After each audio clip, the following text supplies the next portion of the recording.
Bonsoir. La principale alliance militaire dans le monde aujourd'hui s'appelle l'OTAN, l'Organisation du traité de l'Atlantique Nord. À elle seule, elle représente 60% des budgets militaires mondiaux. Alors à quoi sert-elle? Face à quelles menaces? Et sur quel espace géographique? Voici une carte du monde qui montre les pays membres de cette alliance en 1989, c'est-à-dire au moment de la fin de la guerre froide. Cette alliance militaire entre les États-Unis, le Canada et plusieurs États de l'Europe occidentale a été créée en 1949 pour répondre à la menace soviétique.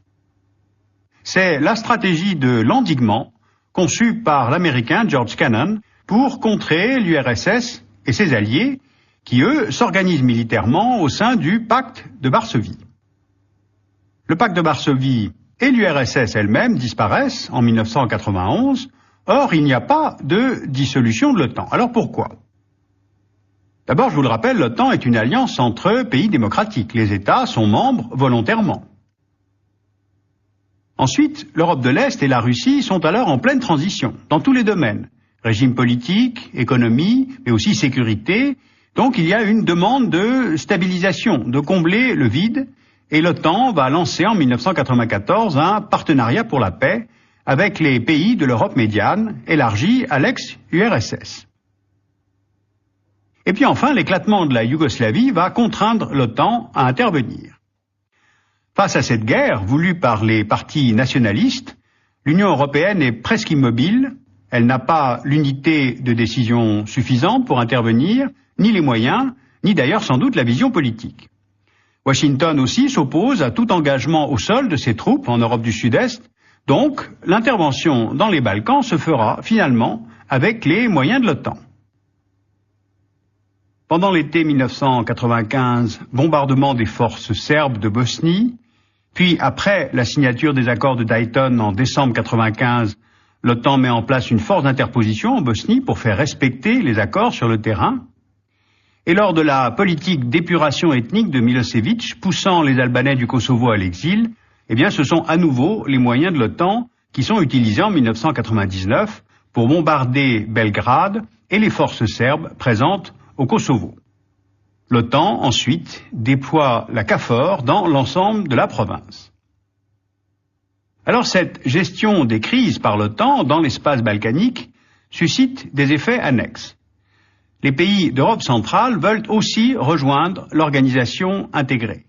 S'ouvrent des négociations avec la Pologne, la République tchèque et la Hongrie dès 1999.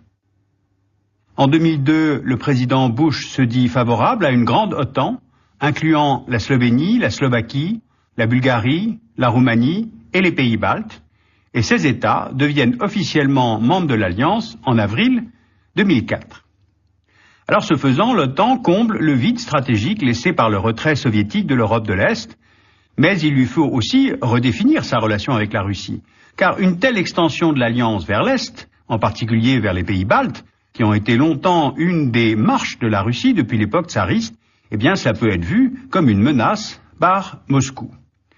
Donc en 2002, un conseil Russie-OTAN est mis sur pied. Il vise à promouvoir la coopération avec la Russie sur les questions de lutte contre le terrorisme, contre la prolifération d'armes de destruction massive et pour le contrôle des armements conventionnels.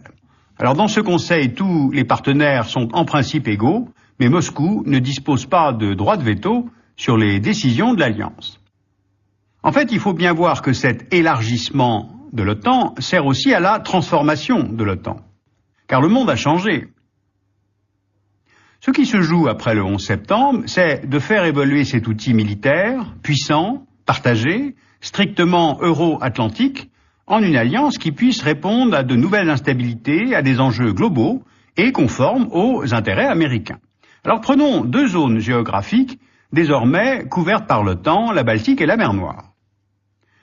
La Baltique est devenue une zone d'intérêt de l'OTAN depuis l'élargissement aux pays baltes.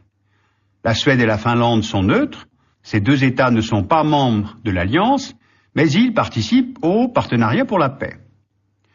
La surveillance des frontières aériennes entre les États baltes et la Russie relève des missions de l'OTAN. L'organisation s'appuie sur une surveillance aérienne commune, un bataillon balte de maintien de la paix, une escadre commune, un collège balte de défense mis en place par les Américains. Et il y a aussi la gestion des différends avec la Russie sur les minorités russophones, ou encore la question du statut de Kaliningrad. Eh bien, tout cela participe à la redéfinition des équilibres nordiques. Plus au sud, voyons l'élargissement de l'OTAN vers la mer Noire. La Bulgarie et la Roumanie ont adhéré en 2004 à l'OTAN, on l'a vu tout à l'heure, et leur adhésion a élargi la façade de l'Alliance sur la mer Noire, donc sur le sud de la Russie, le Caucase et le Moyen-Orient. Ce qui définit une zone d'intérêt commun OTAN-Union européenne. Parce que là transite le pétrole de la Caspienne vers l'ouest, via la Russie, la Géorgie et la Turquie avec l'oléoduc Bakou-Ceyhan qui sera mis en service en 2009. Il y a des conflits dans cette région, en Moldavie, dans la région de Transnistrie, en Géorgie, dans les régions d'Abkhazie et Ossétie du Sud, en Azerbaïdjan, dans le Haut-Karabakh, occupé par l'Arménie. Et puis la Roumanie et la Bulgarie ont servi dès 2001 pour les opérations militaires américaines en Afghanistan et en Irak. Bucarest a tiré profit du refus turc de laisser les bases de l'est de la Turquie à disposition du Pentagone. Donc, la base aérienne roumaine de Mihail Kogalniceanu a été mise à disposition de l'armée américaine pour l'intervention en Irak, et elle devient une base permanente des États-Unis en Roumanie fin 2005.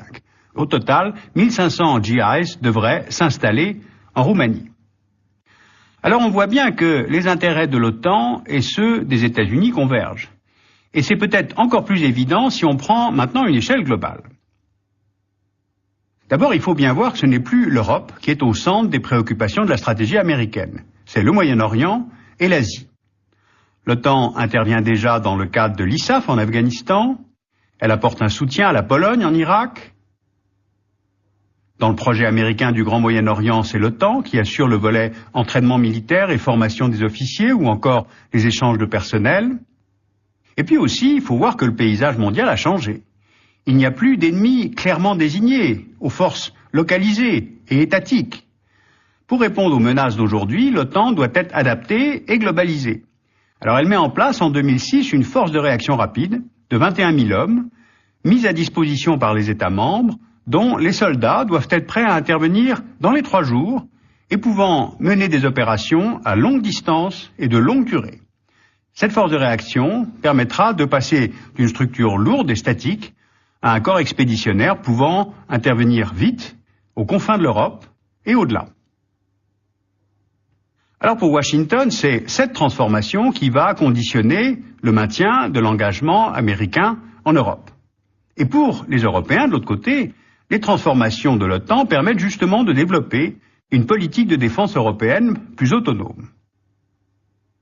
Depuis 2003, par exemple, l'Europe de la défense a pris le relais de l'OTAN en Macédoine avec l'opération Proxima, puis en Bosnie en 2004 avec l'opération Althea.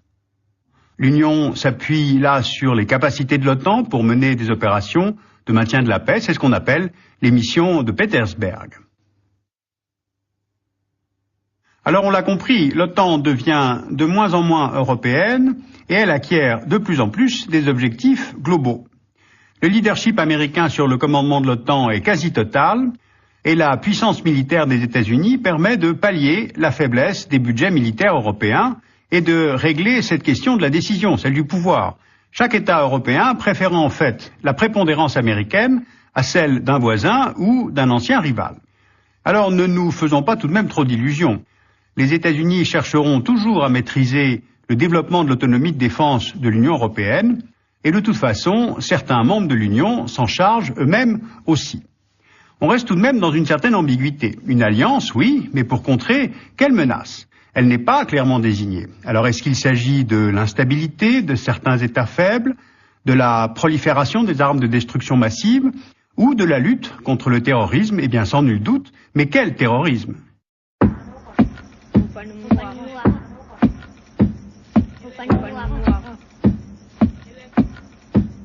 Je vous signale que le numéro d'Hérodote consacré à l'Europe et ses limites publie un long article consacré au nouveau rivage eurasiatique de l'OTAN. C'est très intéressant. La collection des chercheurs militaires a publié un numéro bilingue français-anglais sur OTAN-Union européenne, concurrence ou partenariat.